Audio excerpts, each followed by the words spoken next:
एक गांव में एक अमीर जमींदार रहता था। उसे अपने पैसों पर बड़ा घमंड था। जितने अधिक पैसे उसके पास थे उतना ही वो कंजूस भी था। अपने खेतों में काम करने वाले किसानों से वो खूब काम करवाता, मगर पगार कौड़ी भर भी न देता। मजबूर गरीब किसान मन मारकर उसके खेत में काम करते। उसी गांव में रामू नामक एक किसान रहता था। उसके पास थोड़ी सी जमीन थी। उसी में खेती बाड़ी कर वह अपना और अपने परिवार का गुजारा चलाता था। रामू बड़ा मेहनती था। वह दिन भर अपने खेत में काम करता और अपनी मेहनत के दम पर इतनी फसल प्राप्त कर लेता कि अपने परिवार के लिए 2 वक्त की रोटी जुटा सके। गांव के बाकी किसानों के पास रामू के मुकाबले अधिक जमीनें थी।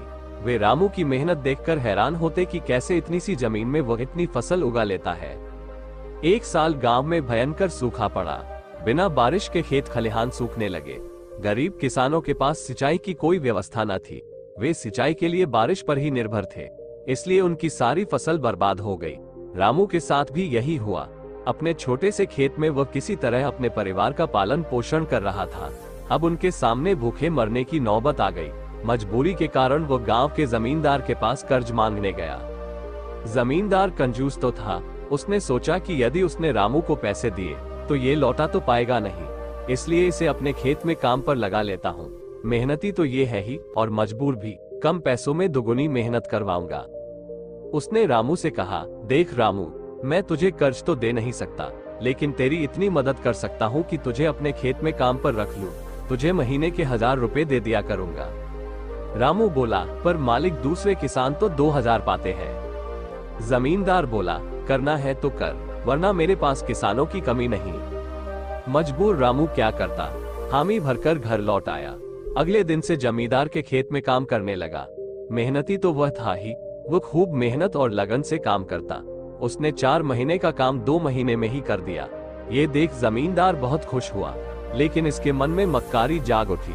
उसने सोचा कि 4 महीने का काम तो इसने 2 ही महीने में कर दिया, क्यों ना इसे निकाल दूं, इससे मेरे 2 महीने के पैसे बच जाएंगे। उसने रामू को बुलाया और उसके 2 महीने के पैसे देकर कहा, रामू ये ले तेरे पैसे, कल से मत आना, अब मुझे तेरी जरूरत नहीं। ये सुनकर रामू परेशान हो गया। बड़ी मुश्किल से उसका घर चल रहा था। अब वह अपने परिवार का भरण पोषण कैसे करेगा। वह जमींदार के सामने गिड़गिड़ाने लगा कि उसे काम से न निकाले, लेकिन जमींदार ने उसकी एक न सुनी और उसे काम से निकाल दिया। रामू आंखों में आंसू लेकर घर लौटा। चिंता से रात भर उसे नींद नहीं आई।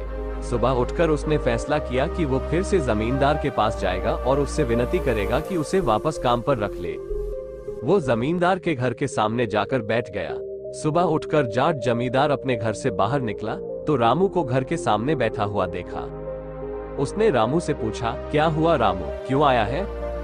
रामू जमींदार की पैरों पर गिर पड़ा और गिड़गिड़ाते हुए बोला, मुझ पर दया कीजिए मालिक, मुझे काम पर रख लीजिए, मेरा परिवार भूखा मर जाएगा।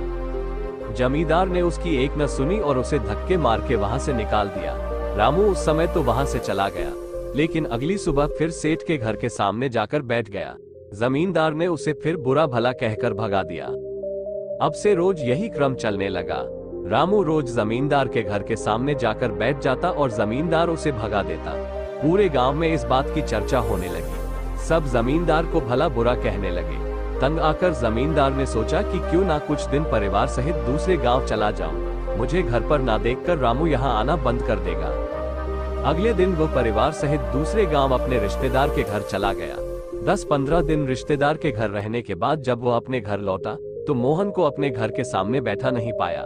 वह मन ही मन खुश हुआ कि चलो उससे पीछा छूटा, लेकिन वो चकित भी हुआ कि आखिर रामू ने आना बंद क्यों कर दिया। उसने गांव वालों को बुलाकर पूछा तो पता चला कि रामू घायल है और अपने घर पर पड़ा हुआ है। जमींदार ने पूछा, क्या हुआ उसे? एक जमींदार ने कहा, मालिक, आज जब दूसरे गांव चले गए थे तब भी रामू आपके घर के सामने बैठा रहता था। एक दिन आपका खाली घर देखकर कुछ चोर चोरी करने के इरादे से आपके घर में घुसे, लेकिन वे रामू की नजर में आ गए। रामू अपनी जान की परवाह न कर उनसे उलझ गया और उन्हें भगा दिया। उनके बीच हुई हाथ-पाई के कारण रामू घायल हो गया। ये जानकर जमींदार को खुद पर शर्म आने लगी कि उसने रामू के साथ कितना बुरा किया, लेकिन इसके बाद भी रामू उसके घर चोरी होने से बचाने के लिए चोरों से उलझ गया। वो पछताने लगा। उसने रामू के घर जाने का फैसला किया। वो रामू के घर पहुंचा तो देखा कि रामू बड़ी दयनीय अवस्था में चारपाई पर पड़ा हुआ है। उसके बच्चे भूख से बिलख रहे हैं। ये देख जमींदार का दिल भर आया। उसने रामू से अपने किए की माफी मांगी, उसका इलाज करवाया और ठीक होने के बाद अच्छी पगार के साथ उसे फिर से काम पर रख लिया। कभी किसी के साथ बेईमानी नहीं करनी चाहिए। सदा जरूरतमंदों की सहायता करनी चाहिए। अपना काम ईमानदारी से करना चाहिए। आपको ये कहानी कैसी लगी कमेंट बॉक्स में जरूर बताएं और अपने दोस्तों को जरूर शेयर करें और अपना कीमती समय देने के लिए धन्यवाद।